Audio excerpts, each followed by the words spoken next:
새임 40일 10월 18일 말씀 묵상. 공감하시는 주님. 히브리서 4장 14절에서 16절입니다. 그러므로 우리에게 큰 대제사장이 계시니 승천하신 이 곧 하나님의 아들 예수시라. 우리가 믿는 도리를 굳게 잡을지어다. 우리에게 있는 대제사장은 우리의 연약함을 동정하지 못하시리가 아니요 모든 일에 우리와 똑같이 시험을 받으시니로되 죄는 없으시니라. 그러므로 우리는 긍휼하심을 받고 때를 따라 돕는 은혜를 얻기 위하여 은혜의 보좌 앞에 담대히 나아갈 것이니라. 여러분께 하나님은 어떤 분이십니까? 제가 어릴 때부터 오랫동안 마음 깊이 가져온 하나님의 인상은 너무나 광대하신 분입니다. 지극히 전지전능하신 하나님은 저로서는 감히 우러러 볼 수 없는 지극히 높은 경외의 대상이었습니다. 이것은 저뿐만이 아닙니다. 모세를 비롯한 성경 속 많은 인물들이 하나님과 직접 마주할 때 몹시 두려워 떨었습니다. 아마 이 자리에 계신 많은 성도님들도 공감하실 것입니다. 이유는 분명합니다. 너무나 연약하고 상대적인 존재인 인간과는 달리 하나님은 강하고 절대적이신 분이기 때문입니다.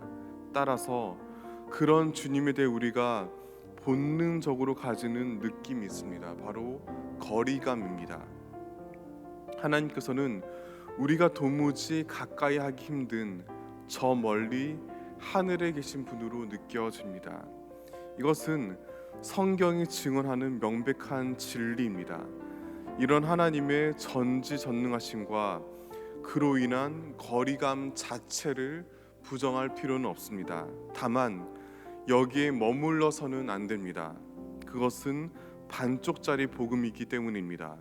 주님을 막연히 멀리 계신 존재로만 여기는 것은 복음에 대한 철저한 오해입니다. 더욱더 정확히는 십자가에 대한 왜곡입니다. 왜냐하면 하나님께서는 멀리에만 계시지 않고 그 모든 거리를 가로질러 바로 우리 가운데 오셨기 때문입니다. 참 사람으로 이 땅에 태어나셨습니다. 온갖 고통을 몸소 겪으셨습니다.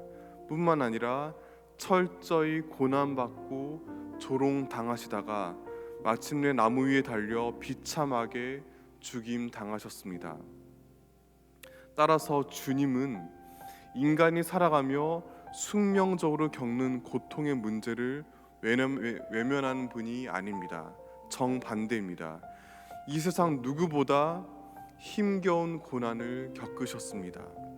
철저히 무력하게 숨을 거두셨습니다. 그러한 십자가를 거쳐 부활의 영광에 이르시어 온 세상을 구원하셨습니다. 이것이 바로 우리가 고백하는 신앙의 핵심입니다. 즉, 복음이란 도저히 가까워질 수 없는 하나님과 인간 사이의 무한한 거리가 사라진 은총의 기적입니다. 이와 같은 위대한 진리에 대해 히브리서 저자는 본문 15절에서 이렇게 말합니다. 제가 다시 봉독해 드리겠습니다. 우리에게 있는 대제사장은 우리의 연약함을 동정하지 못하실 리가 아니요 모든 일에 우리와 똑같이 시험을 받으신 이로되 죄는 없으시니라. 이 구절을 좀 더 쉽게 풀어보면 이렇습니다. 죄 없으신 위대한 대제사장께서 우리와 같은 인생의 시험을 모두 받으셨습니다. 그렇기 때문에 우리의 연약함에 공감하십니다. 곱씹어 보면 볼수록 너무나 귀하고 복된 소식입니다. 이를 통해 시련을 딛고 일어날 용기를 얻게 됩니다.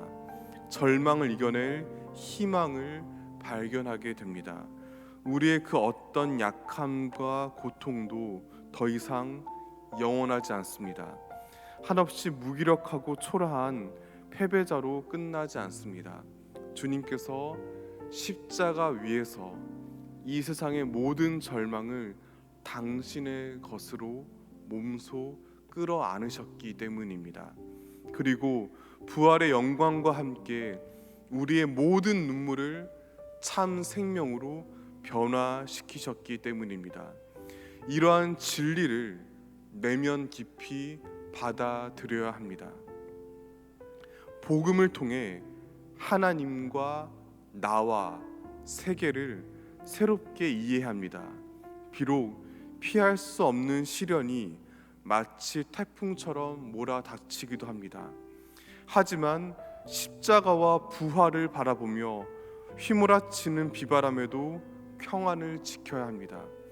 끊임없이 어둠 속에 사무칠지라도 마치 깊은 밤길을 안내하는 별처럼 영롱하게 빛나시는 주님을 바라보아야 합니다. 또한 이 안에 담긴 소명을 발견해야 합니다.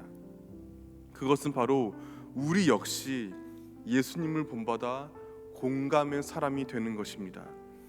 어둠의 수렁에서 솟아오른 별들처럼 누군가에게 빛을 비추는 사람이 되어야 합니다. 인간의 악한 본성은 다른 사람의 약함을 함부로 비웃습니다. 저를 포함한 모든 사람들은 자신의 욕망과 이익을 위해 누군가의 약점을 이용하고픈 유혹에 빠지기도 합니다. 그렇지만 반드시 명심해야 합니다. 이웃의 아픔을 대하는 태도에서 누군가의 신앙의 진면목이 드러납니다. 따라서 옆에 있는 사람이 처한 어려움을 두고 마치 욥의 친구들처럼 함부로 비웃거나 판단해서는 안 됩니다. 어설픈 훈계를 남발하며 치졸한 우월감에 빠져서는 안 됩니다. 대신 함께 웃고 울어야 합니다. 마음속에 여러 겹으로 층층이 쌓인 고통을 헤아려야 합니다. 참고 참다가 끝내 괴롭게 내뱉는 신음에 귀를 기울여야 합니다. 이 순간 보배로운 진리를 깨닫게 됩니다. 우리가 겪어왔던 그 모든 고통이 다른 사람의 아픔을 헤아리는 은총의 도구가 된다는 사실입니다. 모든 사람은 살아가며 저마다 연약함과 그로 말미암은 상처로 괴로워합니다. 하지만 십자가의 고난이 깊으면 깊을수록 부활의 영광이 더없이 찬란하듯이 우리가 겪어왔던 아픔이 크면 클수록 다른 이들을 보듬을 수 있는 공감의 그릇도 커진다는 사실을 명심하시길 바랍니다.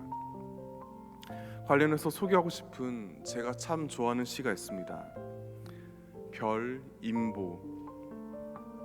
어둠을 탓하지 말라. 모든 빛나는 것들은 어둠의 어깨를 짚고 비로소 일어선다. 어둠이 깊을수록 별들이 더 반짝이듯이 그렇게 한 시대의 별들도 어둠의 수렁에서 솟아오른다. 살아가며 하나님께서 너무나 멀리 계신 것처럼 느껴질 때가 있습니다. 단지 주님께서 강하고 위대하셔서가 아니라 나 자신이 너무나 작고 초라하게 보여 더욱더 그러합니다. 하나님은 그런 나의 아픔 따위는 무관심하셔서 쉴 새 없이 몰아치는 어둠의 파도 속에 내버려 두신 것처럼 생각될 때도 있습니다.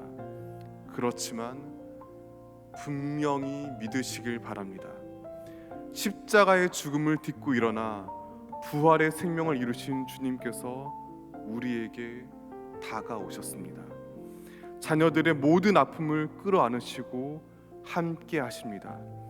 어둠의 어깨를 짚고 일어나 저마다의 아름다운 별빛을 발하게 하십니다.